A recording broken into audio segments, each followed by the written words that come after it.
Welcome to the Mr. Shades show. I'm the Mr. Shades. I found a thing while I was cleaning my room today. And I have a couple of these things. So, you guys all remember the Monster Collection. 16 movies. 16 monster movies. 15 of them were monster movies. One of them was a slasher, so it was cheating. If you remember, I called him out on it. I didn't end up finishing it because the rest were all just junk, and there's only so many ways you can say these are junk. So that's the one, the Monster Collection. Now, while I was cleaning my room, I happened upon includes 7 bonus movies. Croczilla, Japan was just the appetizer. So I don't know if does that mean there was a Japanese one that was that this is a sequel to, or what? But anyway, so 8 movies here. We've got Croczilla. Amo, a 36-foot crocodile, lives peacefully in sanctuary in China until the day a gangster demands to buy him for slaughter and sale for his restaurant business. What? 90 minutes in color, widescreen. Rated PG-13. Oh, fuck. That means nothing's gonna happen in it. Anyway, next, we've got Attack of the Giant Leeches. In a small swampland town, people are mysteriously disappearing and a new breed of leech is to blame. And then we have Piranha, probably not the good one. A wildlife photographer and her brother travel to the dense and mysterious Amazon jungle and find themselves fleeing from a human poacher and flesh-eating piranhas. So this is a slasher with monsters in there, so fuck you. That one, I think I tried... we had a family movie night, and we tried watching that. We gave up at about halfway through because it was just garbage and nothing happening. The Giant Gila Monster. This one I have reviewed, so skip. It's basically a giant Gila... Not even a giant Gila Monster, it's a regular Gila Monster running through minis. It's that. Kind of dumb. Nothing really happens in it, and they shoot around a live creature, but the creature doesn't play ball most of the time, so it just kind of sits there in these mini sets, and it's kind of funny in that way. Anyway, now we've got Creature. When space explorers discover a strange container on Titan, Saturn's largest moon, they release a hideous creature that has been asleep for ages. One that has a taste for human flesh. Sure. Voyage to the prehistoric planet. When a rocket ship containing a crew is sent to Venus, the mission goes horribly wrong, and a rescue team is sent to search for survivors. The Phantom from 10,000 Leagues. Dr. Ted Stevens and Detective William Grant are sent by the government to investigate a series of puzzling deaths along the coast. And then finally, the Killer Shrews. A mad scientist on an isolated accidentally creates a race of giant shrews that manage to escape during a hurricane. So I'm guessing that one's more minis with just regular sized shrews running through them. That'll be great. I'm going to watch every single one of these and review them, probably in chunks, but we're skipping Attack of the Giant Leeches and the Giant Gila Monster because I've already seen them, and I know those are junk, and I've already reviewed them. Next, I have Keanu Reeves, Brotherhood of Justice. Includes 7 bonus movies. I'm sure these will be real kickers here.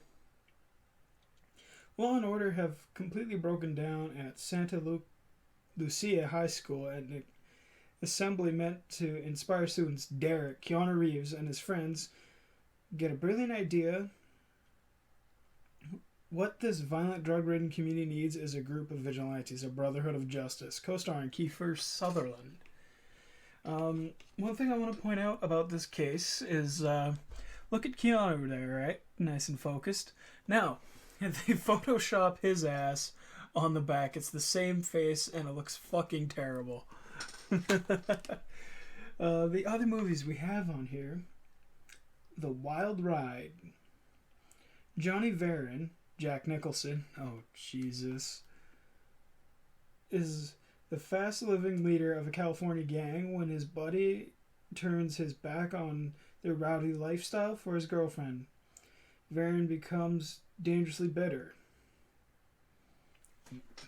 Ministry of Vengeance. So we've got the Brotherhood of Justice and the Ministry of Vengeance. This is great. That's a movie that needs to happen. They need to fight each other now. I haven't even seen them, and I'm already like on board for it. Because bad action movies are immediately slightly more entertaining than bad monster movies. Because usually in bad monster movies, it's just a lot of boringness, some great shots of the creature, or which is usually some dude in a rubber suit, but there's a lot of bad acting and boringness to them. These action movies, they usually have some crazy stunts with stilted acting that kind of make it hilarious.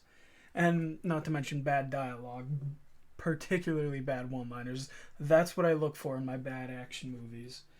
So where are we? Ministry of Vengeance. When a family of non-violent Vietnam War veteran John Schneider is murdered by a band of terrorists, he must take action for himself to track down the killers.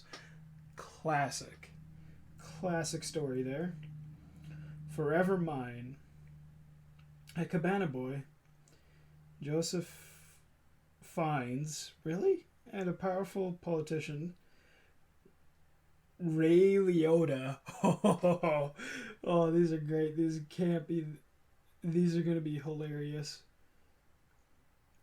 Vie for the love of beautiful Ella, Gretchen Mel. Confessions of a Police Captain.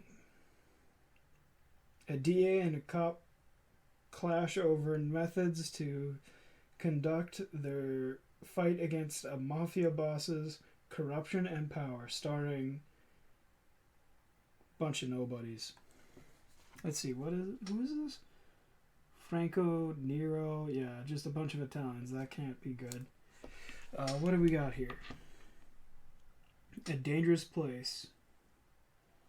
Ethan. Tenjon Roberto, a young martial arts student, infiltrates a rival karate school to discover how and why his older brother Greg lost his life. Great name. Good job, Greg. Demolition High. Now that one's I have seen. It's basically a Die Hard, but in high school. It's really dumb. Starring Corey Haim. And the last one, Street Corner Justice. Former cop Mark Singer unleashes his own brand of justice in a community overrun with dangerous gang activity. Co-starring Bryan Cranston? Holy shit. Anyway, so as I was going through this stack of surely high-quality content films, I had discovered that they are all distributed by the same company. Our old friends at Echo Bridge Acquisition Corp. So, they're all Echo Bridge, which just assures me that all the DVD menus are going to be garbage, and they're all going to be meaningless. Because Echo Bridge is one of those companies that used to buy up a bunch of shitty movies and, well, put them on DVD packs like this. They would buy one thing. I'm surprised they even bought one that has a notable actor like Keanu Reeves. They're banking on Keanu Reeves' recent popularity with John Wick on that one. Because even looking at this cover, it's like it's invoking John Wick, and it's fucking terrible.